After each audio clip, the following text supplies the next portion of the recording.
Hello, everybody, and welcome to the Total Soccer Show. My name is Taylor Rockwell, and it's Tuesday, which means there's some MLS updating to be done. With me to do so are Joe, the artist formerly known as Red Bull Arena Lowry. Hello, Joe. Wow, I didn't love the Sports Illustrated Stadium name change, but now that it's wait here... till I introduce our next co-host. Now, Go ahead. Oh, great. Just kidding. I loved it all the way along. I thought there was going to be a Kevin de Bruyne mention in this intro. Maybe it's coming. I can't wait to see. Continue. It was going to be Jeff Sports Illustrated Stadium Rooter. Now it's going to be Jeff Kevin de Bruyne mention Rooter. Either one, Jeff, whichever one you want to go with.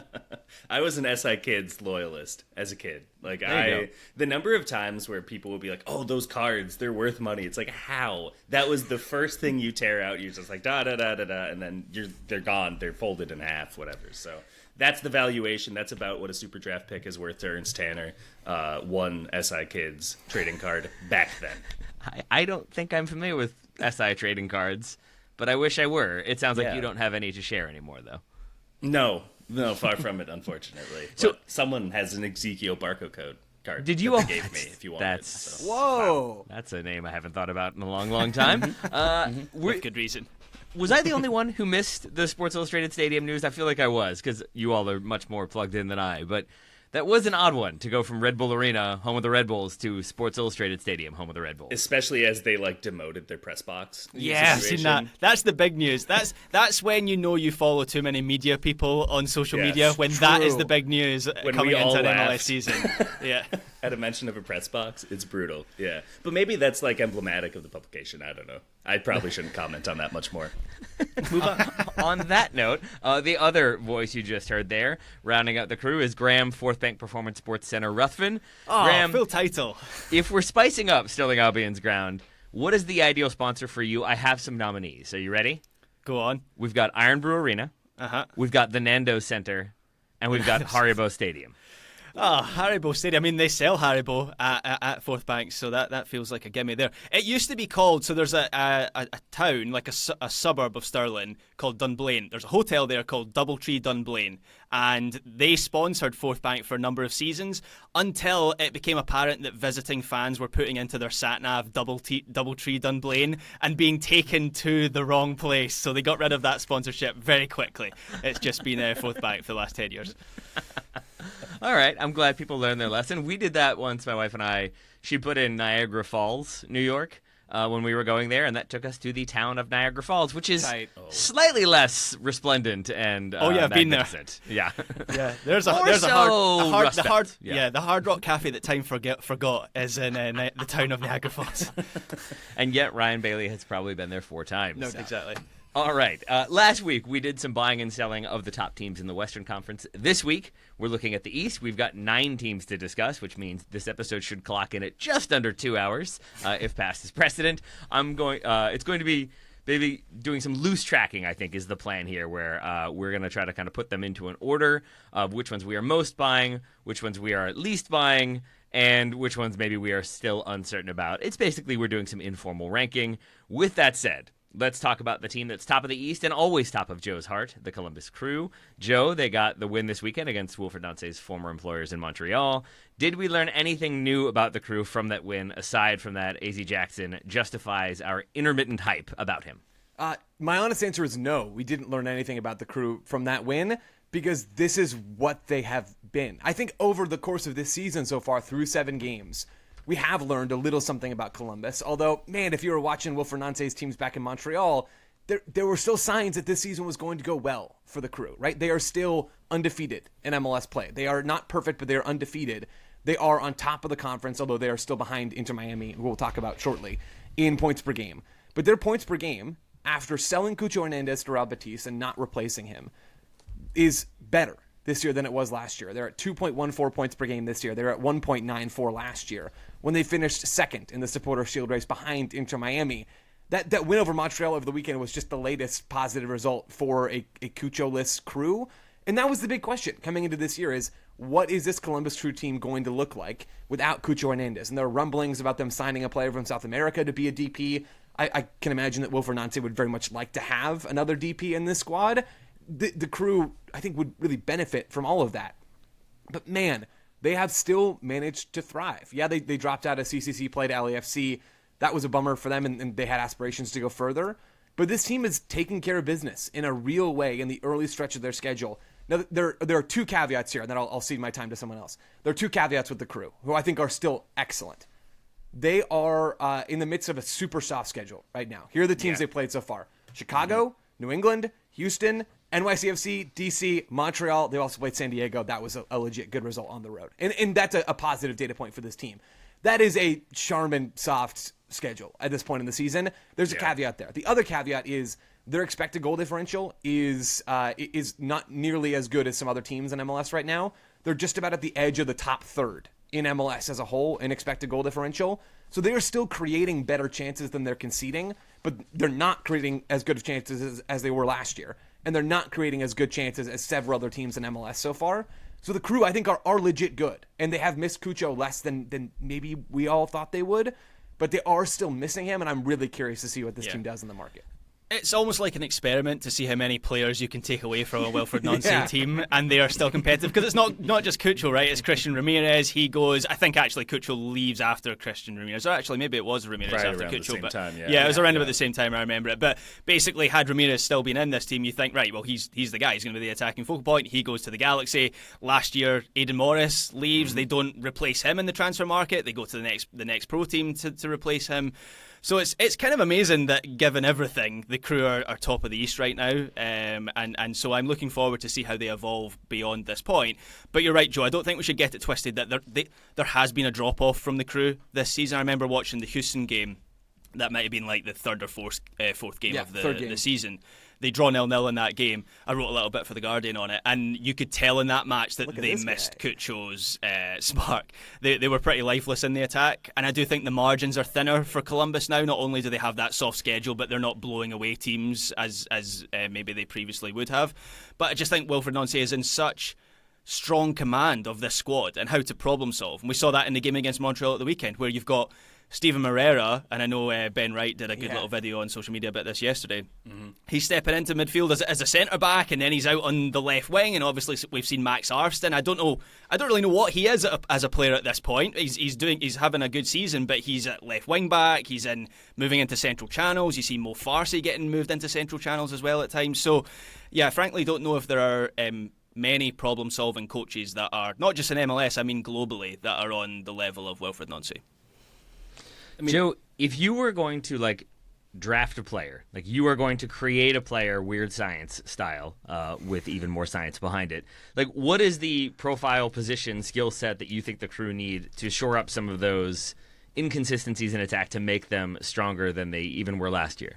I think they would benefit. I mean, let me say this. I don't think there's a chance that the Crew are going to be stronger this year than they were last year. I really don't. I mean, maybe I'm discounting the level of improvement that's coming from the whole squad.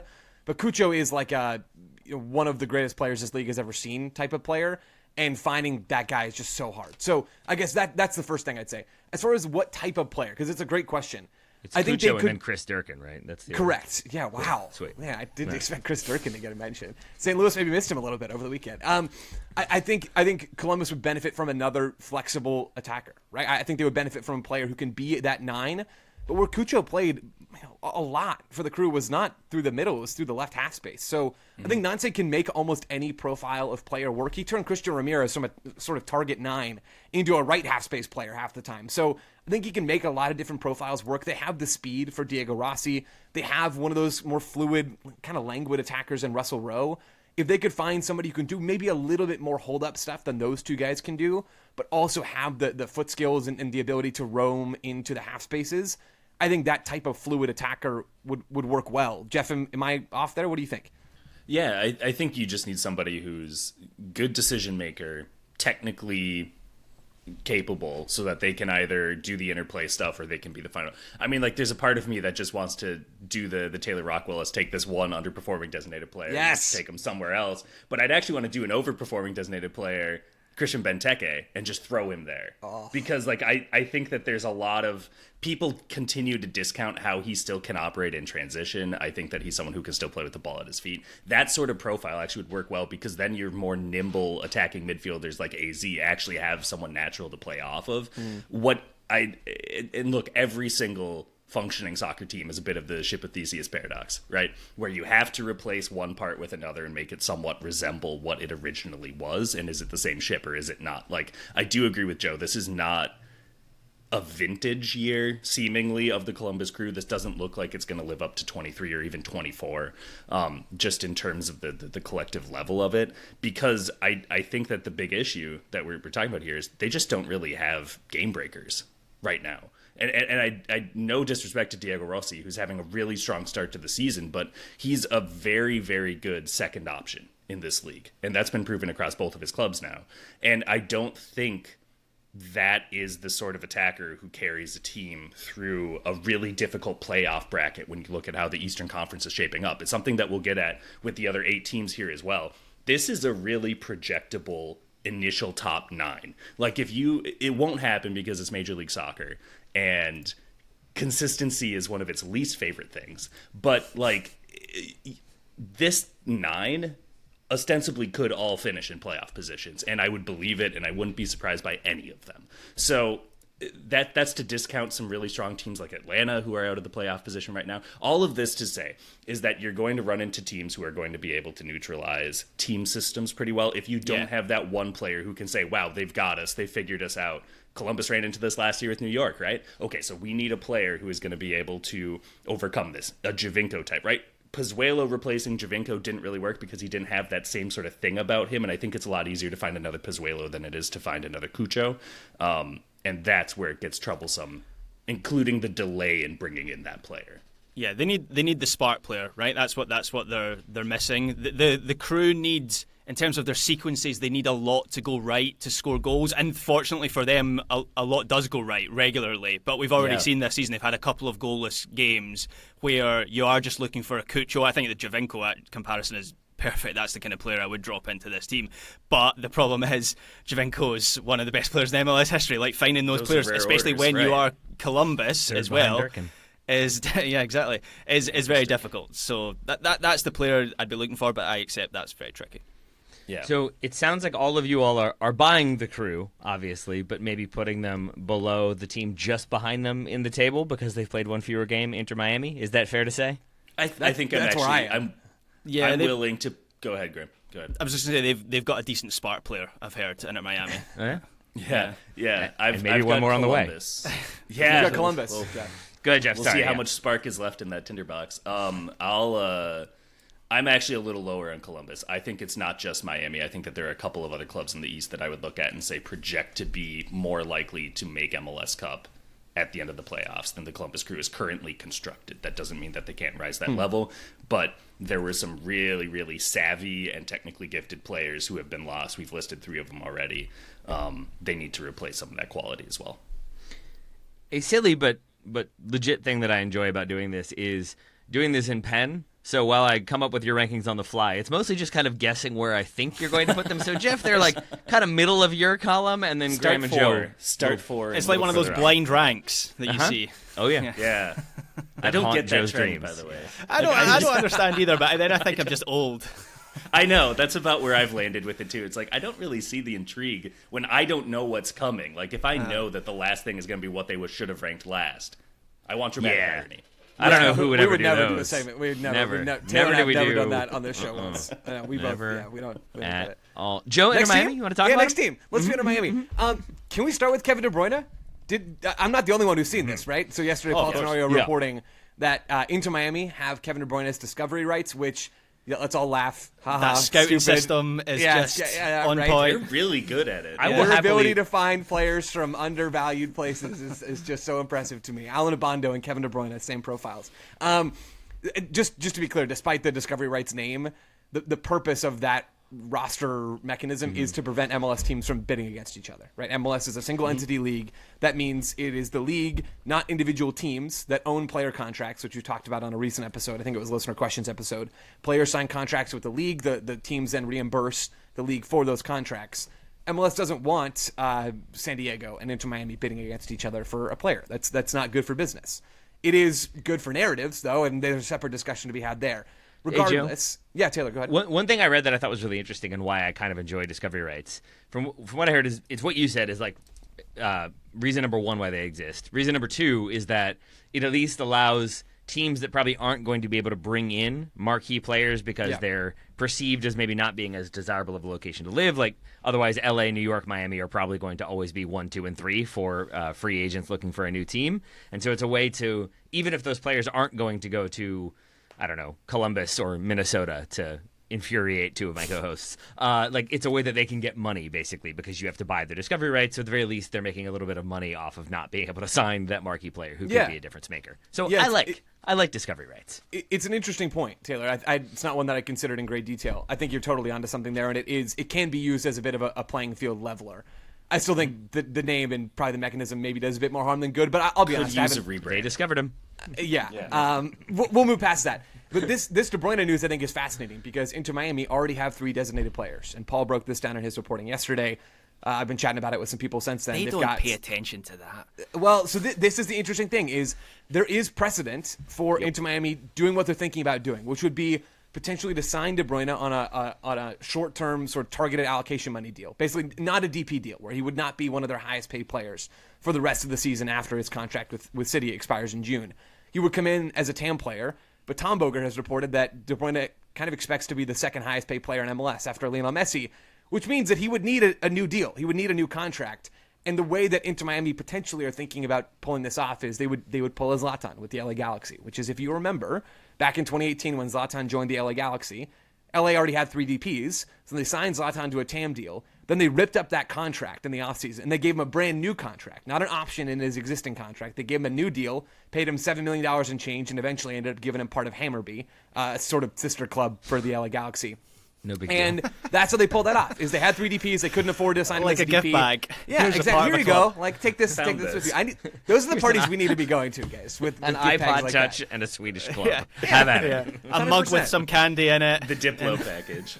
Yeah. So this has been done before, and when that happened, MLS teams got really angry, and because the Galaxy did something that other teams wouldn't be able to do. Taylor, to a point that you mentioned earlier, like Zlatan wasn't going to do that for RSL, right? Like Zlatan was going to do that for the Galaxy, and if De Bruyne is going to do this, he's going to do it for Inter Miami. I don't know if MLS would allow this again. I kind of suspect that they would because it means that Kevin de Bruyne would be joining their marquee franchise. But however this plays out, however Miami circumnavigate rules or don't, I don't know. But I think they have the potential to add a really, really scary piece because the appeal is obvious of De Bruyne going to Miami. From his perspective, it's a star-studded team. It's a really, really good team. They're probably going to win something this year.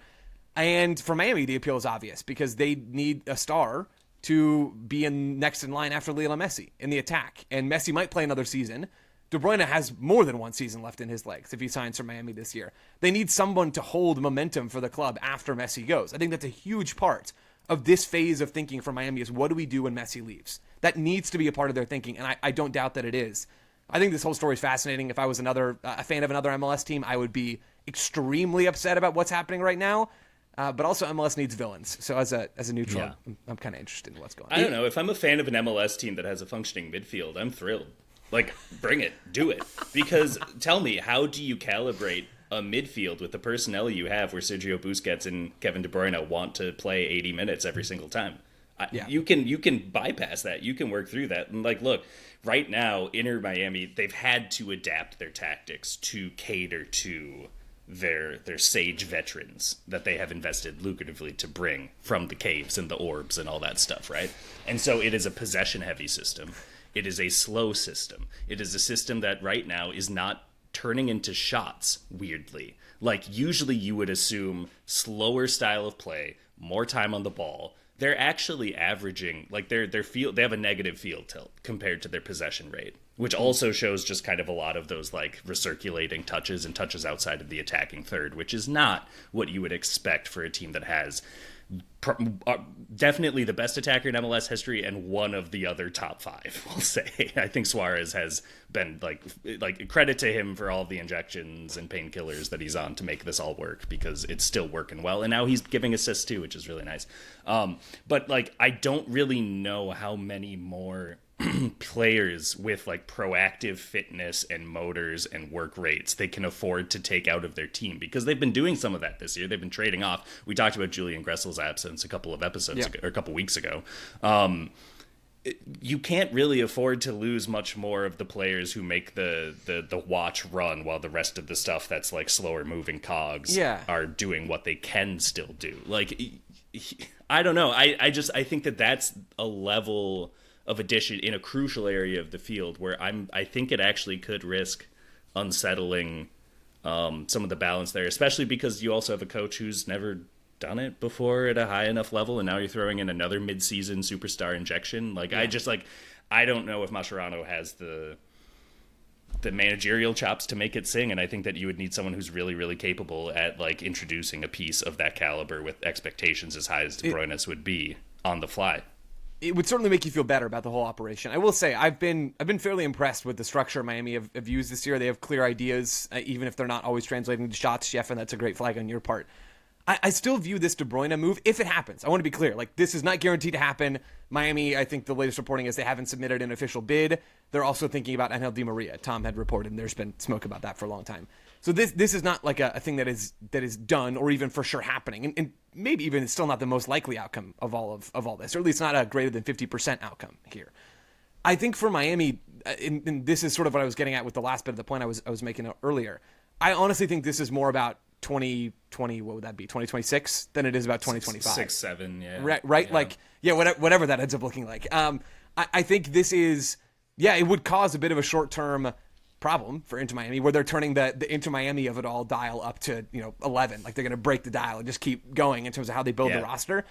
But, I mean, this would only be difficult, and honestly, it would be impossible if Messi and Busquets and Alba all come back for 2026, right? Because then you really don't have a mechanism to pay all those people in a way that doesn't raise absolutely massive red flags.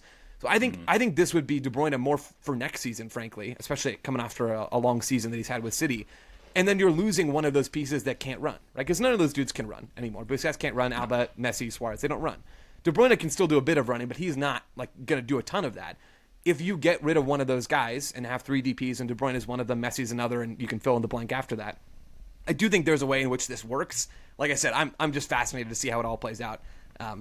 We'll see. I suppose we'll see. Well, because right now, like the risk of punting on. Okay, so let's say it unsettles it, and let's say it harms their chances of winning MLS Cup. They need to win something big this year. Like, they need to win a major trophy every single year that they have this group.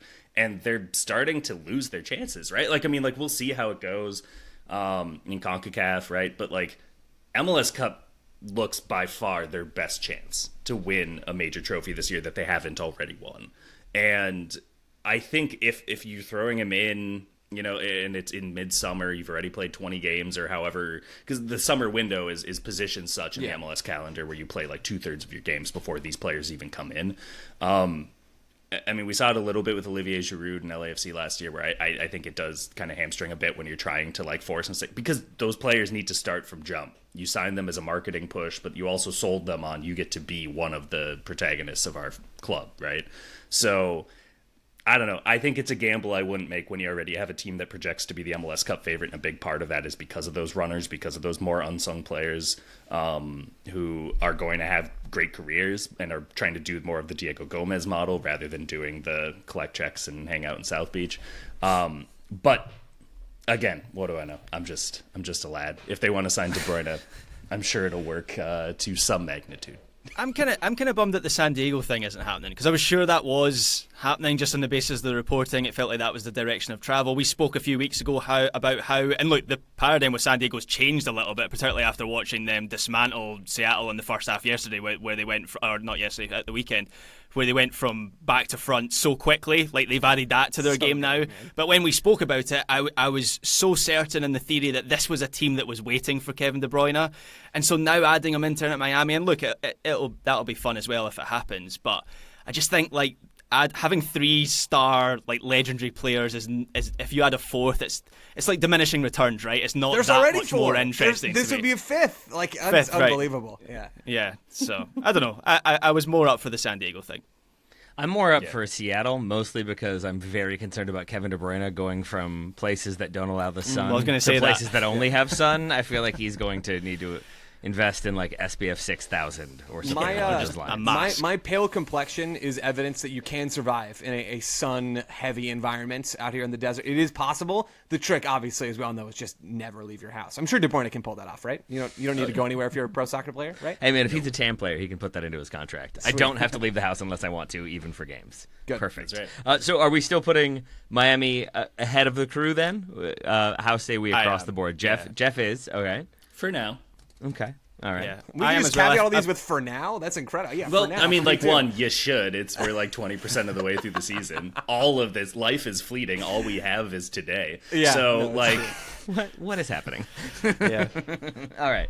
Joe, is that the same for you? Yeah, Miami, I think, are the best team in the league at the moment. For now. Thomas Avalos is a concern. Like how he's managed to wangle his way back into that back line when he's Noah wangling. Allen and Max Falcon, which I know is not his name, but I continue to. Doesn't matter. It's Still like the best TSS name in law at MLS. this point. We have to call him Yeah. that.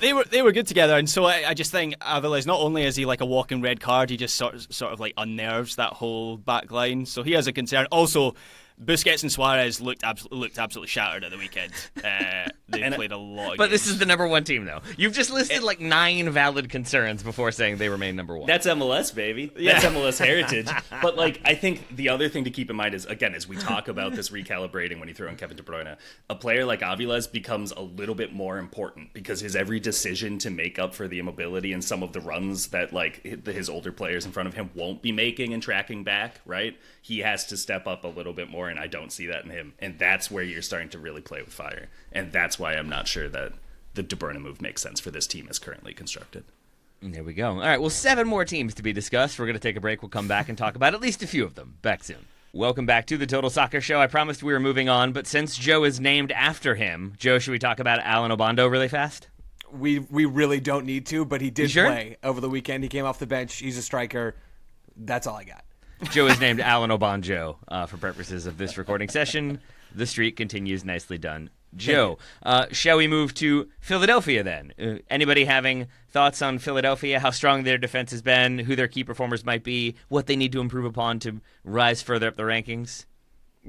Yeah, I've talked a bunch, but I'll lead off the batting order here. I'm fine to hit clean. I don't have the speed to be batting first. That's just that's not a good play. No. I'm like an eighth in the order kind of guy, if we're being honest. But Respect. yeah, no, you got to know yourself, right? You got to know yourself. Got to know your strength. Yeah. Graham, is this doing a lot for you? Just out of curiosity. Oh yeah, I'm so wired in right now. It's I can see unbelievable. Graham batting Tell by fifth in an my- order. Graham's got some power to him. Anyway, What are we talking about here? What sport are we talking about? Curling or something? we are That's going to be right. talking about the Philadelphia Union, and I'll start that right now. So I had a chance to sit down with Ernst Tanner last week for a piece that went up on Backheeled. Ernst Tanner was very, very pleased with the direction of his team, and was not afraid to say so. He talked about how everybody had sort of questioned the decision they made with Jim Curtin, and now we all see that it was the right decision, and that Philly are going to keep working. And I mean, to his credit, they've started the season very, very well, right? They've got 13 points through 3 games. They're sitting third in the Eastern Conference. They've played a lot of good ball, and they played another good game of the weekend against Orlando that ended 0-0. Philly had the better chances by a lot in that game. They were the better team, and this is a team that's still missing Kai Wagner, who's been out with a little bit of an injury. And Wagner is as important to his team as any fullback is to their team in Major League Soccer, and probably more so. He is a top-tier creator, like Julian Gressel in his prime level creator. Wagner is that, and they're missing him in this game. They missed him a bit recently. But Philly are, to Tanner's credit, like they are getting back to their identity a little bit defensively. They are pressing more often this year than they did last year under Jim Curtin. And that stylistic difference between Curtin and Tanner was a huge thing that drove this wedge between them that ultimately led to Curtin losing that power struggle and losing his job.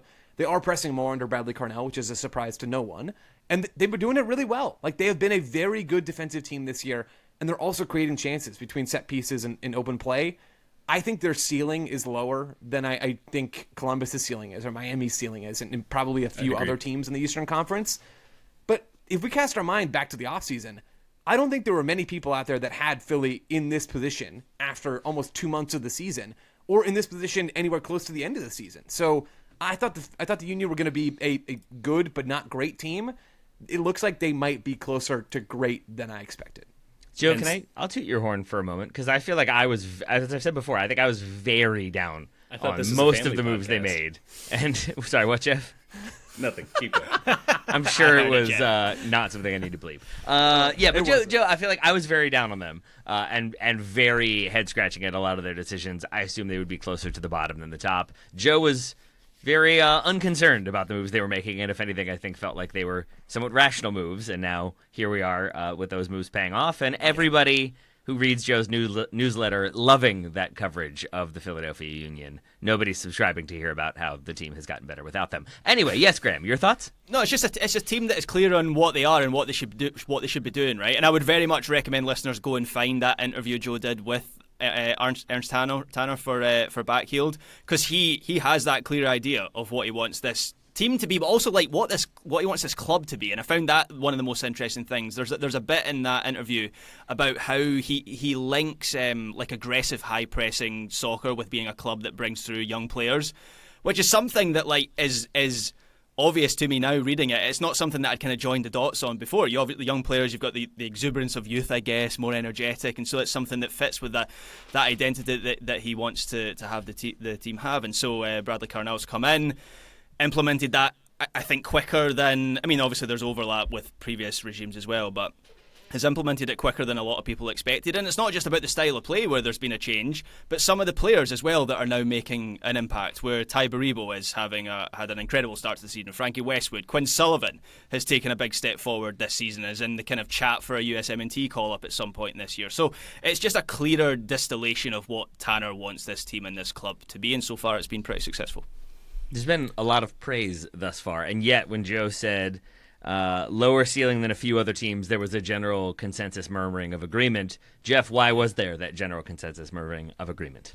I think it's because of games exactly like their home match against Orlando this last weekend. I think that is a game that shows you one of two pitfalls of this system, of this kind of Red Bull DNA that we've seen New York deploy, obviously, but St. Louis as well.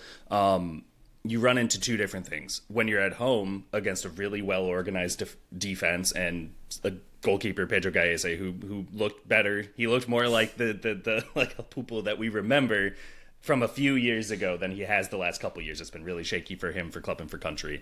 But what you run into is a team that is going to force you to shoot from really unflattering areas, right? Like they had an average XG per shot of 0.07 on 21 shots. So 7% lottery tickets that they're taking all over the field. Only 4 of their 21 shots went on target. That's not good at all. That won't play in any system. And then on top of it, they just really, really struggled to materialize their chances. Like they conceded more dangerous looks to their opponent on average per shot. And that's been the tale of the season too. And that's where you get into step 2. So number 1, a well-organized defense can really frustrate you, and you don't play with that sort of attacking tactical craftiness on the ball where you're trying to exploit that and work through that like more of a possession-based, a team that is more comfortable in possession would be doing.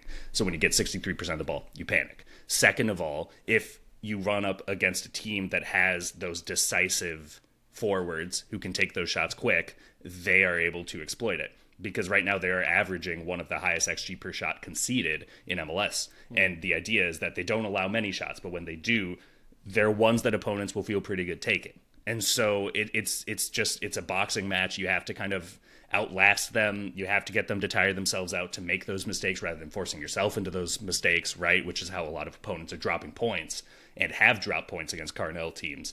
But the flip side of it is once they finally focus in, and that first round of the playoffs makes it very, very difficult for a team that is so staunch in their identity, whether you're with the ball or without it, whether you're Wilfred Nancy's team or Tata Martino's Miami or a team like this. If you just have to study to play the same opponent 3 times, you can find the way to exploit them. And if they're not clever enough to pivot and alter their tactics, they will get found out. And those teams, St. Louis in 23, Columbus last year, Miami last year, you can really frustrate them, and you can really force them into having those sorts of performances that they have nightmares of because you have had too much time to study for it. This format is so forgiving for the underdog, and that's where I think a team like Philadelphia is going to struggle. So I'm lower on them than the other ones that we've talked about so far, and I think that there's still a couple others I'm going to be pretty happy to throw ahead of Philadelphia. Good start to the season, good start to the Carnell tenure, but they're trying to prove a concept that I think we've already found the fallibility of it.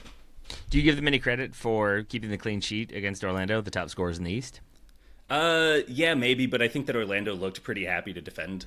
They didn't seem as I don't know. I mean, like they had a couple of good looks. Even Kyle Smith came on off the bench and had a pretty decent rip at them too. So like they took the chances that they had, but I think at home when you are such a defense first club, you would expect to keep clean sheets. So I think as we move forward here, clubs that score at Subaru Park, it's no small feat just by the design of it.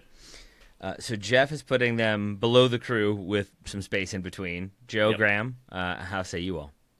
I have Philly below both teams that we've talked about so far. I am not confident in how big that gap is. I don't think it is especially large. All right. Graham? I'm just looking through the teams here, like fifth, I think, maybe. I definitely have them lower than where they are just now. Okay. I've got a couple teams I'm going to rank higher. All right, so the lowest ranked team so far is Joe, who ranked himself 8th in terms of talking about when he should lead off in baseball. Let's go to Charlotte. Since Ryan is not here, we can talk about them freely and maybe destroy any sort of in-stadium entertainment they tend to go for, especially people playing guitar. Graham, Charlotte, tell me about what you've made of them thus far this season. Yeah, I'm very much buying what Charlotte are selling at the moment, which pains me to say because of how much Ryan will rub it in our faces if Charlotte actually wins something this season. So first of all, first thing to say after the weekend is circumstances went Charlotte's way in that game against Nashville because Nashville were really good up until the Walker Zimmerman injury, and then understandably that seemed to shake them both in a soccer sense of not having their dominant defender on the field, and also just as people concerned for their teammate, I think was probably a factor as well. So maybe if that doesn't happen, Nashville keep doing their thing, and we'll come on to them later on and what their thing is, and win that game.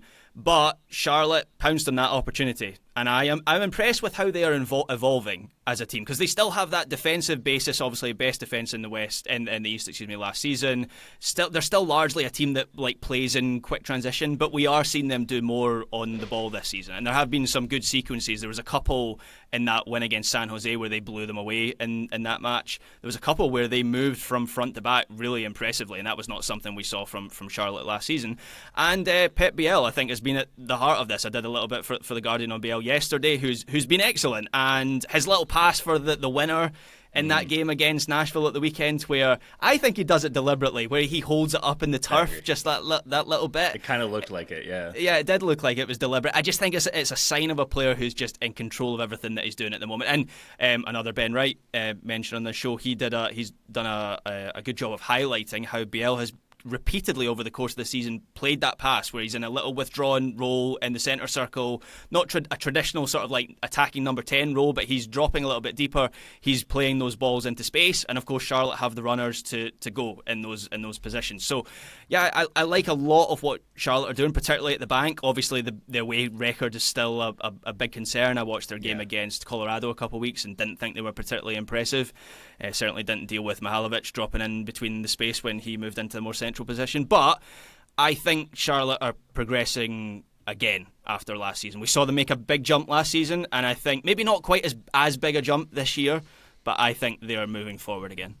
I think that they're still working through the growing pains of having Zaha, who comes up big, of course, with the penalty to be able to bring things level here. But the style of play we've talked about. I talked to Pat Ajiman for The Athletic. Piece came out yesterday, just kind of talking about his shifting from the wing to playing as a striker, which he only did when he made a transfer in college, and then also breaking through with the U.S. men's national team.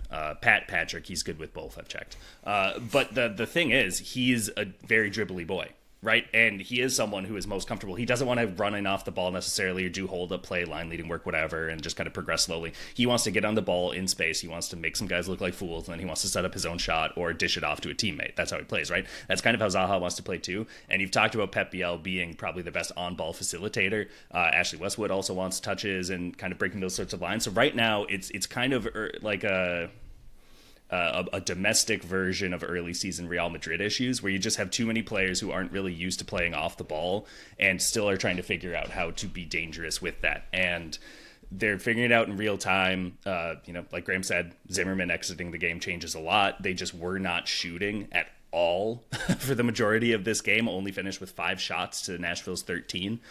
So you're starting to see where some of that build-up work, where they don't have that sort of obvious, they're running into each other's spaces, or they haven't studied how to move off the ball as closely as they study how to dribble with it. You're starting to see some of those issues. So I think as long as they can work those out, the personnel on hand, the balance that they have, the defensive quality that they have does make them, I would say, in the top 4 of the Eastern Conference on current balance, Taylor. But I also think that, so I'm buying them because I do think that they do have that. I'm trying to give you a clue that you can write confidently because I know that pen only writes once. But I do think that Zaha and Ajimang partnership is a little suspect on the surface, and it seems to be harming them both right now. I totally agree, and I am the lowest of all 3 of us on Charlotte, it seems like right now. I think there are bones for this team to be really good. They have things to sort out, though, like you're saying, Jeff. Will Zaha's not been very good since he's arrived. He started 6 games. He's got 1 non-penalty goal. He's got 0 assists, which are a made-up stat, but his chance creation numbers aren't any better either.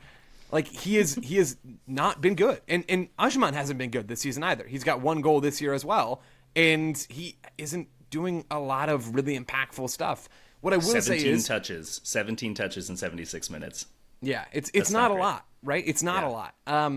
What I will say, and I think you're getting at this, Jeff, is it's early in the season, so the for now caveat really does apply here. And Dean Smith has changed the structure of this team. So Tim Ream is no longer playing left back. Instead, it's Suleiman Doumbia, who's come in. He was a sort of a late ad for them. I think he signed in March, debuted in March. He started 3 games, the last 3 games for Charlotte. And Andrew Privet has dropped to the bench, and Tim Ream has been playing next to Malanda in the back line. Doumbia is much more of an actual left back that then allows Zaha to come inside and occupy more of the half space area. And that's changed the construction of this team. So I'm the closest to giving Charlotte an incomplete of any team. I'm not going to do that because that's a coward's move, and I'm no coward. So I'm going to say at the moment I'm selling Charlotte as them being, what are they now, the 4th team in the Eastern Conference? They could be back there, but I don't think they're playing like the 4th best team in the Eastern Conference right now. Granted, they have had some difficult games that they played so far this season. Their schedule is certainly more difficult than someone like Columbus's, but I'm not really there on the attack, and they've had too many defensive problems for me to feel great about them at the moment. I think they probably end up in this range, but maybe a little lower when all's said and done. Sure. All right, so Joe has them a bit lower. Graham, where are you on them? I'm putting them exactly where they are right now, 4th. Okay, there we go. So would that be ahead of Philly then? It is ahead of Philly, yes. This is where you lose me on where I've actually ranked teams and end up with. I think ahead of Philly. I had Philly like 5th, I think. Yeah. Something like that. Jeff? Yeah, somewhere around the top 4, ahead of Philly. And right now I would say... You don't need to say more than that. That's all you need to say. You've got them You've got them 3rd out of 4 right now. It's so nice. We'll see how it changes. Nice you're doing this for me. Thank you. We'll see how it changes from here. How are we feeling about Cincinnati, Joe? How strong has Evander been this season, and how will they cope without him? What is the timeline on his injury as far as you know? I have no idea. I didn't realize that he was injured until I saw that he wasn't in the lineup, and then looked back at the availability report and saw that he had been questionable with a knee issue. Yeah. I didn't sound like it's the most extensive thing ever. I don't really know. Evander's been pretty good, though, so far this season. He's got 4 goals. He's got an assist as well. Again, caveat there. But he's been bright when he's been on the field. The big thing for Cincy, and the biggest reason why I'm buying them right now, they're 5th in the East. They're level on points with the last 2 teams that we've talked about, with Charlotte and with Philly on 13 points. They've only played 2 of their 11 games across all comps this year, with Evander, with Denke, and with Oriano in the starting 11. They played 0 minutes this year with Matt Miazga on the field at all, who is either the best or second best center back in this team. After he had knee surgery last summer, he should be back fairly soon. He was also listed as questionable on that injury report. Again, I don't know what his timeline is either, but they've been playing not at their best. Maybe not even all that close to their best. Over the weekend against the Revs, they were missing Nwobodo as well. They're missing Kubo. They're missing a bunch of pieces alongside Evander in that game. And they were still just so clearly the better team against the Revs, even in a 1-0 win. Now, beating the Revs is about as easy as it gets in MLS right now in terms of beating any opponent. So it's not like I'm trying to put a crazy amount of stock in that game. But since he have flashed a lot of good, maybe not great, but good things this season, doing it with at least a few fingers like tied behind their backs, if not a full hand, I think they are going to be quite good this year, and they've already been quite good. Yeah, I'm buying Cincy to that point, Joe, because we've not had the full reveal of this team yet. And so the positive of that is you can see the upside, where you've got all those players coming back and they're better. I think the downside or the negative is we don't have the evidence of how those things have worked. They brought in, Kevin Denke as the new number 9, and this is where you mentioned, Joe, on was it Charlotte or Philadelphia, that you're tempted to give like an incomplete. Yeah. That's where I am with Cincy, because they brought in Kevin Denke and he's been good, and Evander has settled in quickly, at least in terms of his output. But it feels like they've been a moments team so far this season, where we haven't seen how all these players fit together in terms of a structure, their integration, their passing sequences, their attacking sequences. So the pieces are good for Cincy, but we haven't had an opportunity to see how it all comes together fully yet. So I'm kind of just going on vibes. I think I've got them third, slightly ahead of Charlotte, but I'm sort of taking a leap of faith on that, because we haven't seen that full reveal yet. Yeah, it is a bit of a leap of faith, but I think that I've got... So Joe kind of lit a fire under one of the Discords that we're both in yesterday. You didn't try to. John Muller actually just like totally tackled you and like stubs up hard on you and Matt Doyle. But like there was a section I remember in that chat we were watching. I was like 3 glasses of wine in at a Friendsgiving watching a penalty kick shootout between New York City and Cincy. Classic. Sicko behavior, right? And that whole game, if you remember, Cincinnati's only issue was that they didn't have anyone who could finish chances, right? They had nobody who could be making that run, leading the line. They didn't have Brandon Vasquez. They didn't even have Brenner, right? And so they bring in Kevin Denke to be that guy. They replace Lucho Acosta with Evander. I think we do have the evidence for the most part. I think that they miss Awazium in the defense. But I think that this is a really, really good squad construction with really, really meaningful depth. You see someone like Brian Anunga putting in a shift to completely neutralize Carlos Hill. Like that was exactly what he needed to do on the day, right? And so they have those guys who can kind of step in, have been starters elsewhere, and can come in and put in the shift and put in the role where the floor is only going to fall so low. I know I talk about ceilings and floors a fair amount, but I think that that's how you can actually project confidently teams that can compete in this league. And I think I look at right now, there's no team in MLS, and this is like the highest praise, there's no team in MLS who can more dependably pick up results while playing ugly than Pat Noonan Cincinnati has been able to. And I think that that is a skill that did wonders for Seattle in the back half of the last decade. It was kind of an unsung trademark of the Atlanta United teams of Tata Martino. Like, you just need to be able to grind out those results dependably, confidently, and not panic when the game state isn't giving you just like beautiful chances galore. So, it looks like, according to Laurel Feller and her Patreon, that Evander's day to day, according to Pat Noonan, it was kind of a knee knock that was picked up in that game against Nashville. And Noonan also, kind of praised and said Evander's the kind of player who doesn't really need to train much and can still show up on game day and do his thing. So, which feels like a little bit of like a cell phone of some kind. But our training's really easy. It's not like right. Oh my gosh, don't worry about it. We're just playing soccer tennis all the time, like Minnesota United and the last guy. But no, I think that overall, Cincinnati looks to be one of the favorites. I've seen what I was hoping to see from the early part of their season. I think that the game at Nashville is a good example of the game against Atlanta. You want to win at home, but I think they're on the right track still. All right, so if they're on the right track, Jeff, maybe still going to move up, but where would you put them now in your rankings? Are they below Charlotte? Above Charlotte? Above Charlotte. Okay. Above the Crew? Yeah. Yep. All right. Hot dog. Interesting. Joe, for you? With noodles. I haven't ranked a single team so far, I think, in any actual order, just above teams or below teams. Yep. Cincy are right in that top range for sure. They're below Miami and Columbus in my estimations, but probably above everybody else. Interesting. And Gramuel? I think I already gave you third, but I'm struggling to remember what I've already said. That's why we don't do the rankings until we're done. Then we rank. It's just sort of where would you put them in relation to other teams, so that we can it's then like rank. slightly above Charlotte, but slightly below Columbus. I don't think that's an outrageous shout actually to put them above Columbus, but then Inter Miami clear at the top, I think. All right, we're going to take one more break. We still got a few teams still to be discussed. We're going to do so very soon. Welcome back to the Total Soccer Show. We're heading south to Graham's ancestral homeland to talk about Orlando. Graham, what have you made of our boys in purple, your boys in purple? Have they lived up to your enthusiasm for the Orlando metropolitan area? I mean, you say your lead in there was very much, it had the tone of an insult, but I don't take it as an insult at all. I know you don't Very take it as an insult, but it was meant as one.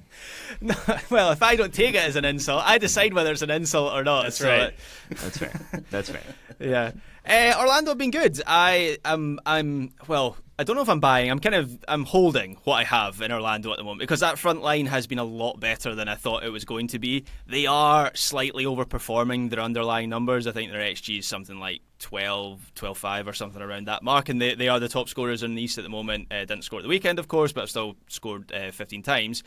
And so there's kind of two sides of this debate with Orlando. They've been very good so far. Can they sustain that over the course of the season? And as much as I have enjoyed Pasalic, who's been great so far, by the way, and kind of fits that ethos I was just saying of like Orlando's attack being better. He's been better than I think most people expect him to be. But I do kind of wonder when the hot hand gets cold with him and what happens when he isn't sticking one in the top corner every second week. But they've got Luis Muriel, who's clearly more bought in this season, so that's something that I wasn't expecting from this year. I think I maybe previewed Orlando at the start of the season, and I kind of just discounted him. I thought it was a case of trying to get him off the books as a DP. The fact that he is contributing is something that moves the needle a little bit for Orlando, and he's snappy into tackles, he's getting on the end of crosses, and they've also got options with Ramiro Enrique and Duncan Maguire. I think Duncan Maguire seems like potentially that could come to a head in the summer. He might finally get a move. The other thing, the other reason to be high on Orlando at the moment is the emergence of Alex Freeman at right back. He has been really impressive. He's physically impressive. Technique seems to be strong as well. Is pretty effective at getting crosses into the box. He poses a threat from set pieces. I think scored a header against DC like 2 or 3 weeks ago. And it seems like Pereira wants to get him into even more influential areas, hence the use of him as a bit more of a wing back against Philly at the weekend. So he's certainly someone to keep an eye on. When we did our USMNT draft last week, I think, Joe, you might have mentioned him on that show. No, you didn't draft him. He was on your big board, I think. So that's the kind of talent level we're talking about with him. But if I'm looking at Orlando as a whole in the Eastern table right now, they're 6th. I mean, if anything, I might sell slightly from that point, but I feel pretty good about their chances to finish relatively high in East. Yeah, you look at the wins that they have too. They beat DC big at home, which unfortunately looks like that could be a more recurring theme in MLS this year. Sorry. They won at home against Toronto, another one of the poorest teams in the league, and then they won at the Galaxy, who are currently last in the standings. Like, those are their wins. Their draws, one of them is against Red Bulls, who I think is in a very similar echelon of like borderline wildcard team or play-in. What do they call that round, by the way? I swear that they changed it from 23 to 24, and I can't keep track of it. It's the wildcard game, right? It's got to be, yeah. The Super Fantastic Wildcard Experience brought to you by, I believe, American Express. I could be wrong. And Nickelodeon, both of them, yeah. Is back. Brain Crunch. Got it.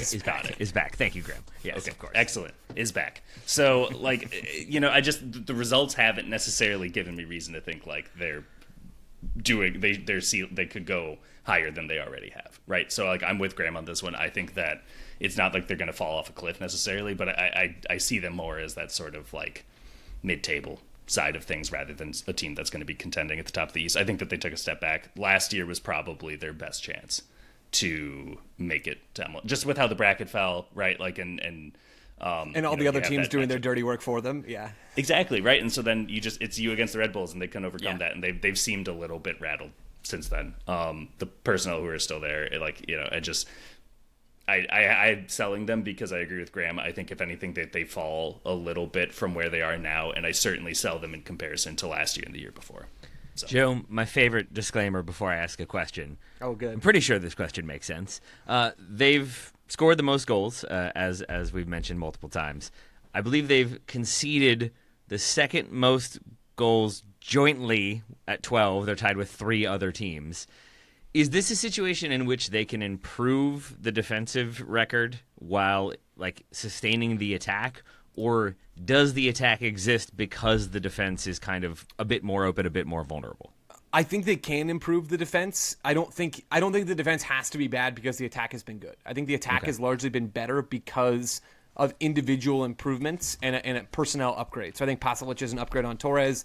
I think Muriel is an upgrade on most of what they had last year. Now, Muriel does do a little bit less in defense than someone like, he does a lot less in defense than someone like Maguire or or Enrique. So there is something to that, but generally, I think the real defensive issues are personnel-based in the defense.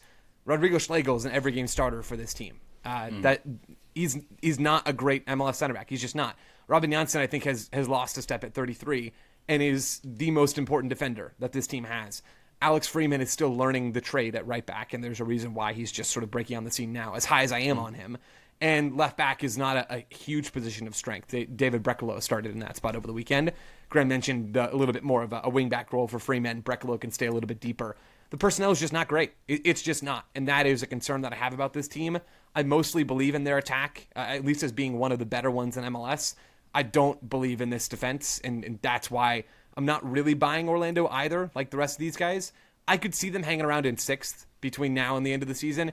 I don't see them climbing higher than that. I don't see them as a true contender at this stage. One little asterisk I'll throw on to the highest scoring team in MLS. 8 of their goals have come in 2 games against Toronto and DC, who are assessed to have 2 of the worst defenses in the league this year. So this is where like small game sample sizes really do come into play. I think that average will drop a little bit. Over half their goals have come in 2 games. And you want to take Benteke away from that team? How dare you? Well, I mean, Joe, so you were give the selling man them. some joy, right? He came here to be happy. Hey, Benteke scored 2 goals over the weekend. He scored one of his own, and his head is so strong. The magnetic force around his head is so strong that he also managed to head one into the back of his own net. It was more of a deflection. Still not ruled as an own goal from Christian Benteke. But the guy is just unstoppable out there. Shout out to Benteke. You deserve better, Christian. Joe, so do you have Orlando above Charlotte or below Charlotte, whom you were also selling at their present position? I have him below Charlotte. Okay. It's a toss. You can flip a coin, as far as I'm concerned. Sounds like Graham was selling, so he has them lowest of the teams we've discussed. Jeff, for you? Lowest of the teams we've discussed. All right. There we are. All right, we'll see if that changes for any of you as we move to Chicago.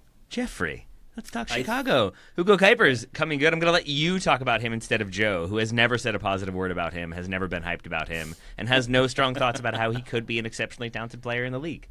I think a thing that a good center forward can do is actually give room for their wingers to look like they have a position. Novel. And it's not just as a crosser. And I think that Jonathan Bamba has been such an inspired signing.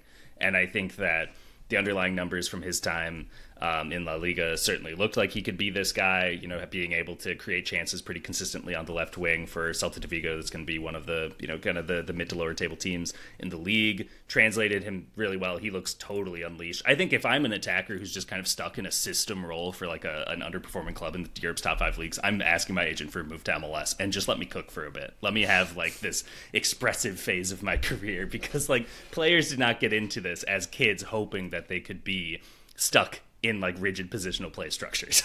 And I think that you look at MLS and you don't really have to do that nearly as much. Joe might have been, if I'm being honest, but maybe Joe's the outlier. That's what motivates me to wake up each day, is that potential.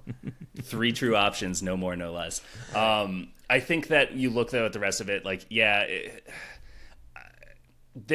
think Chicago is still just about this level. I think that they can rise a little bit higher as other teams start to regress. But you see some of the pitfalls in this game against New York. Like, I think that they still do have some defensive miscues. I'm not really sure what Kellen Acosta was trying to do on the foul that conceded the penalty.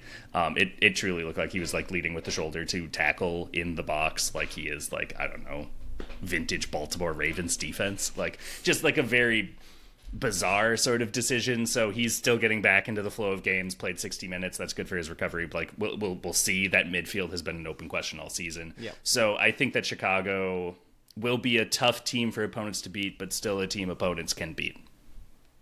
Graham, did you want to talk Chicago or did you want to talk vintage Baltimore Ravens defenses?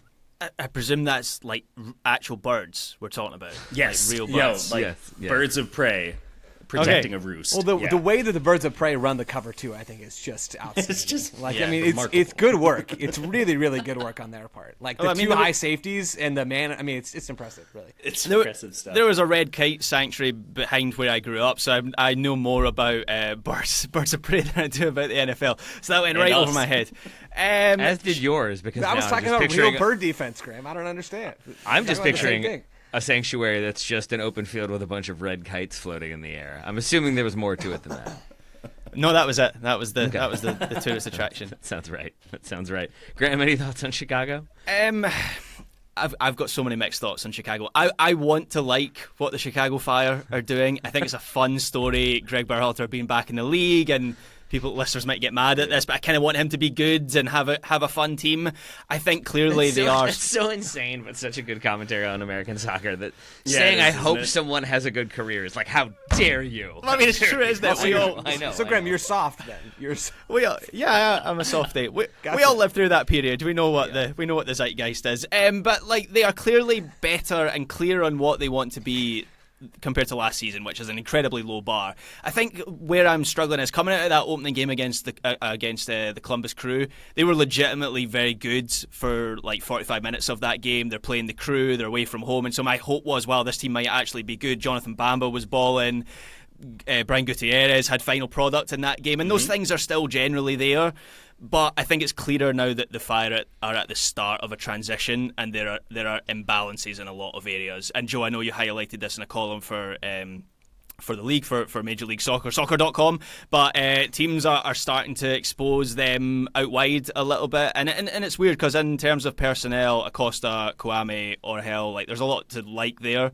But it just feels like the balance is a little bit off. Like the attack is in good shape. Andrew Gutman's having a good season, but too many times this season watching them, the Fire have been put in the washing machine by teams coming at them in the other direction. And so, if anything, I'm maybe selling them slightly. I still think they're going to have a much improved season. I still think it's a good bet that they'll be in the postseason. But where are they now sitting in the table? They are 7th. If anything, I would maybe put them in the wild card game, I think. So you're putting them below Orlando then? Yes, I am. Yep. All right. That sounds good to me. Joe, would you put them somewhere similar? Yeah, I'm going to put them as the lowest ranked team that we talked about so far, but this is another sort of incomplete option, right? Because we have not once seen the first choice midfield for this team in 2025. Kouame, Gutierrez, and Acosta have not played together so far this year. That makes it a little tricky to evaluate this team. I think the Fire have been really light in central midfield. Orahel is a big part of that because he's a feather out there. Does some good things, but Gutierrez, future MLS All-Star Orahel. Thank you. That's very right. much. Can't wait. I will continue to bang that drum. Go for it. And I look forward to hearing the one-man band all day long. I think that could be a really good trio, and Berhalter relies on those players to do a lot because he defends in this 4-3-3 shape. The wingers don't flatten into the midfield line. Like if you're one of the number 8s for this team, you're defending the width. So the midfield has to be super active, really aggressive, really sharp in its positioning, and quick to react. That's a huge part of what San Diego have done so well. Chicago have not quite hit that yet, and they haven't had the luxury of playing with that first-choice trio. So I don't want to condemn them for that necessarily, but that is the reality. The other reality is their schedule's been super soft, and it's about to get really, really, really difficult.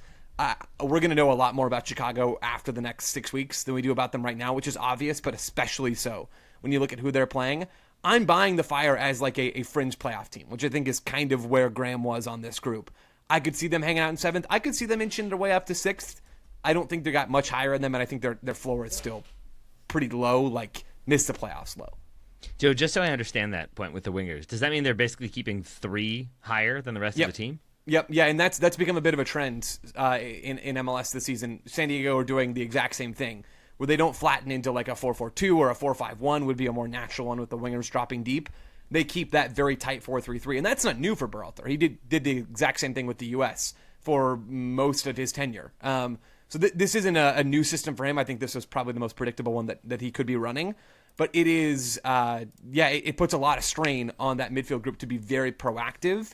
And when you're running Orahel and Sam Williams as your 8s, like there's just only so much you can do. So we're going to see if the first choice group can get healthy and available all at the same time, and if that is a difference maker. Also, Bamba's been good. I think they need a little bit more from him as well. All right. Jeff, are they below Orlando for you as well? Put them just above Orlando. Nice. Very interesting. Very interesting. And Joe. no further. No further, indeed. Joe, let's talk the Red Bulls. The press is back? ? The press is back! ! Where are we on this one? Oh, the press was kind of back for the Red Bulls in that game against Chicago over the weekend.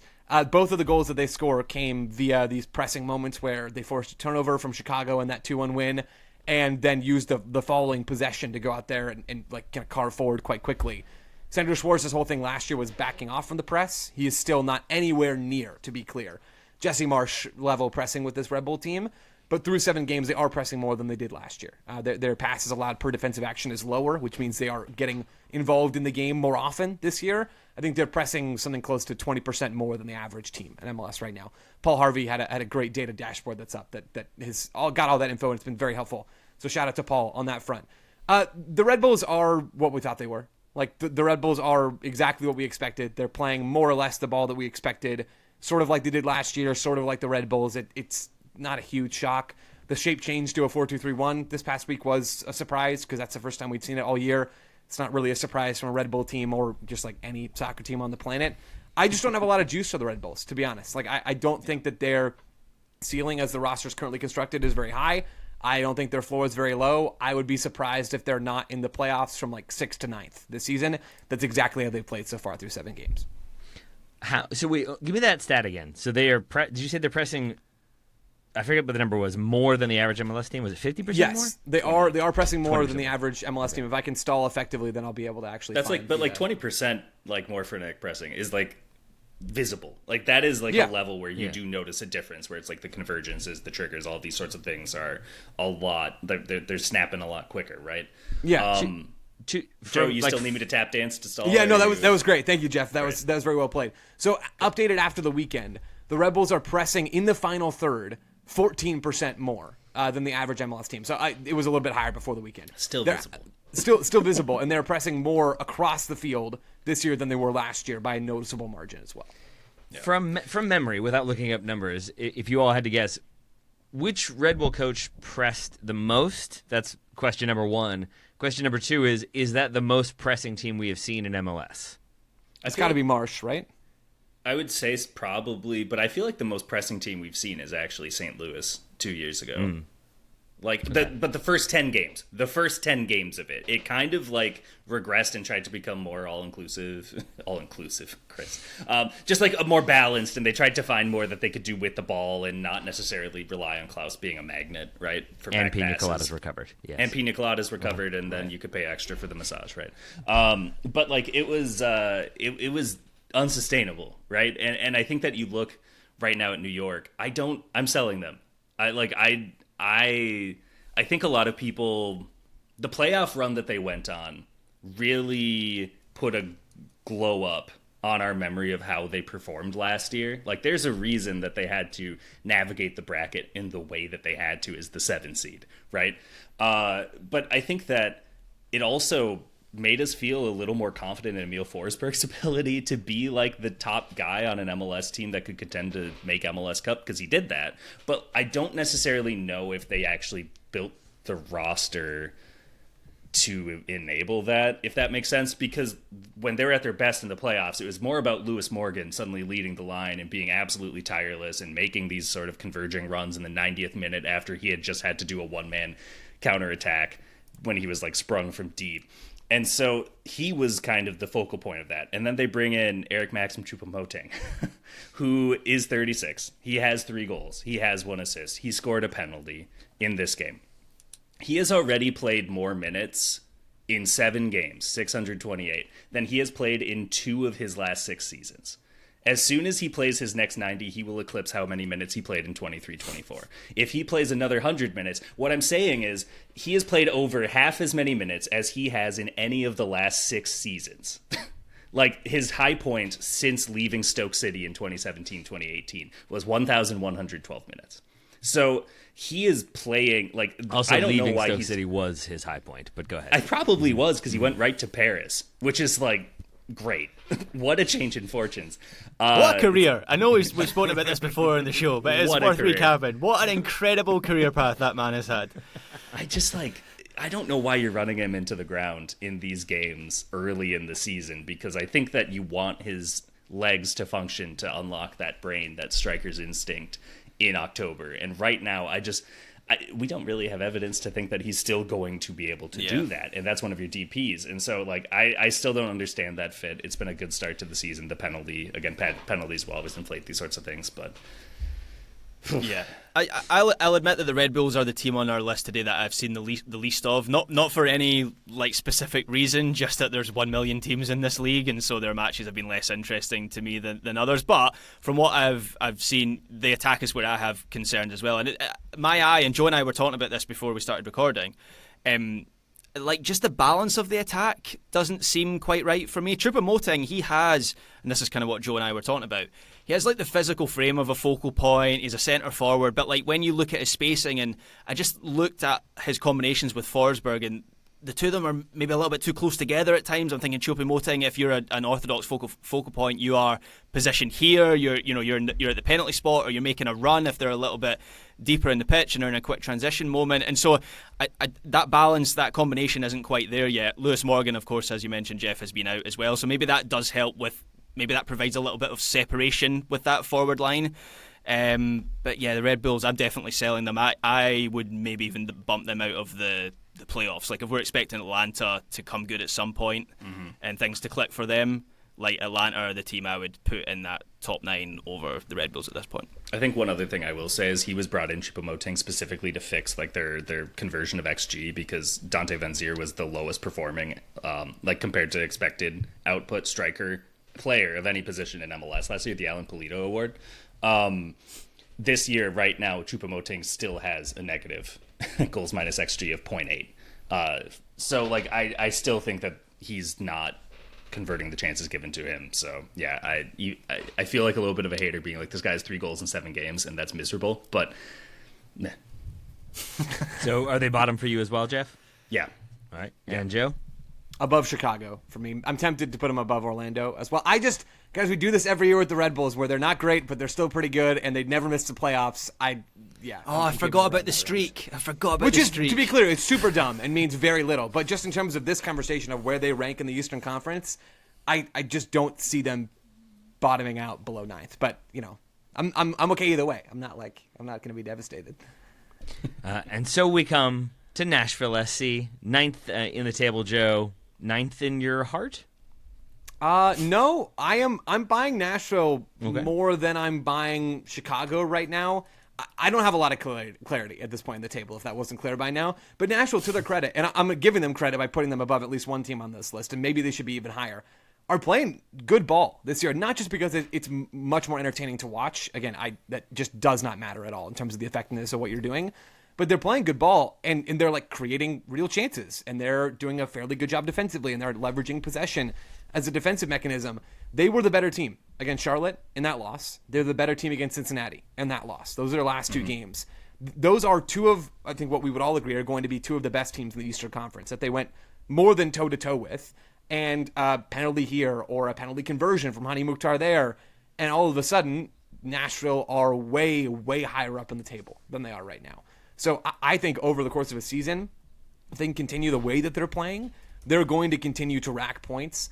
I like a lot of what I'm seeing from Nashville this year. Ahmed Kassem looks like a really bright player on that right side. BJ Callahan has instilled a legitimate identity into this team. I like what Nashville have done, and I did not expect to be saying that 2 months into the year. I thought this team was going to be a wooden spoon contention. Hold up my hand, was completely wrong. They look like a real team. What would help you elevate them further, Joe? What business could they do? Where could they strengthen? I don't know. I don't know that they've got a lot of room to do really impactful stuff. They certainly don't have a DP spot to play with, unless maybe they can sign Kevin de Bruyne. There it is. I was gonna say if Miami can find a way to cheat the rules, then Nashville could probably do something. Yeah, if Miami can find no, it doesn't hold. It was worth a shot. I didn't even believe when I said it. I know it was almost there. They've got, I believe, an open U22 initiative spot. That's not going to help them win games now. I think this roster is basically what it's going to be, and you hope that you can make some improvements at the top end of the squad over the next couple of years. Notably, this is the last year of Walker Zimmerman's DB contract. Maybe you can get him back on a non-DP deal and go and make some moves, but. This year is not about MLS Cup contention for Nashville. It's not contending for the Shield. This year is about establishing who you are, creating clear player profiles to go out there and help you recruit better and to sign players at a higher hit rate in the market, and like competing and hanging in games. And Nashville have done that and more so far this year, and I'm really impressed by them. So you have them not bottom then, maybe just above Chicago. Graham, would you put them somewhere similar? Yeah, I think so. This is where I completely forget where I've ranked teams. I certainly have them. So I had the Red Bulls bottom. Who did I have second bottom? Can you Chicago. remind me And then Orlando. Yeah, I have them ahead of Chicago. Who did I have next? This is great Orlando. audio, by the way. This is where it gets tricky. I think I would put Nashville slightly ahead of Orlando, actually, just because I like the... when I think back to when Gary Smith left this team a year ago or whenever that was, I didn't think they would ever be playing like they are now in such a short period of time, and I think they've done it without spending a fortune or completely rebuilding their roster. I like how they've remolded the midfield. That's probably the one area of the roster where they have rebuilt. I like that midfield base of Gaston Brugman and Tagseth. I think that's real potential, and that in itself has made Nashville more able to hold their own in possession in the middle. So it's kind of a similar thing. Look, they're nowhere near as good. They don't play with the same kind of rotations as Columbus, but the reason I'm high on Columbus is like they've got a floor. And so if you have a good attacking game, and they've been slightly better in the attack with Kasim, as Joe mentioned, but like Sam Surridge is delivering a little bit more. Hani Mukhtar still missing penalties, but is getting into like more dangerous positions. So that attack has improved as well.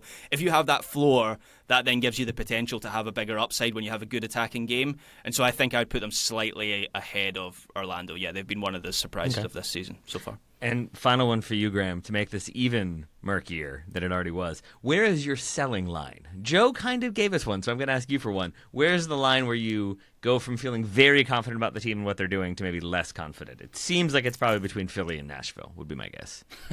Yeah, it's probably... Geographically, right? Yes, that is. Yes. Yeah. And With a carve out for Orlando. And Jeff, to you, where would you have Nashville? And and where's the your selling midpoint line? between Philadelphia and Nashville? It's Harmon Forest, Virginia, by the way. Nice. That is the buying and selling line, is in Harmon Forest, Virginia. Sounds lovely. Never heard of I it. am from Virginia. I do not know where that is, so that's good. to know. Great sign. Very good sign. That's about as like speculative as projecting MLS at any point of the season. I think I'm higher on Nashville, certainly than Chicago and New York. And I think I would agree slightly more than Orlando. I think that they play in a way, and they've brought in the personnel where they do have that sort of dependable baseline performance again. They lost that entirely in 2024. It looks like Nashville can kind of, again, very different ways of doing it compared to how Gary Smith was doing it. But I think that you know what you're going to get from Nashville again a little bit week to week, which is always a good sign. I think that I want more from Sam Surridge as a DP striker, certainly on the wages he's on. I don't think that that's a very good value proposition. I think that's the sort of thing that does keep them from, being in that sort of Charlotte class of challenger, perhaps.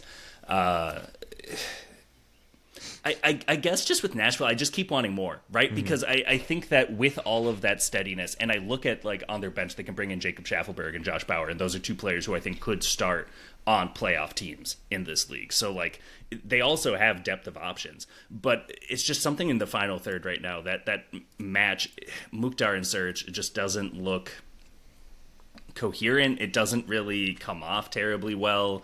I think that they're having to kind of sacrifice on the wing a little bit just to try to help fuel them and make it work. So then just their whole attack sort of gums up a little bit. Like I completely agree. They outplayed Charlotte in Charlotte, but they still lost, right? And again, part of that is extenuating circumstances and the difficulty of Walker Zimmerman's injury and exiting when he had to 78 minutes in. The whole game shifts after that.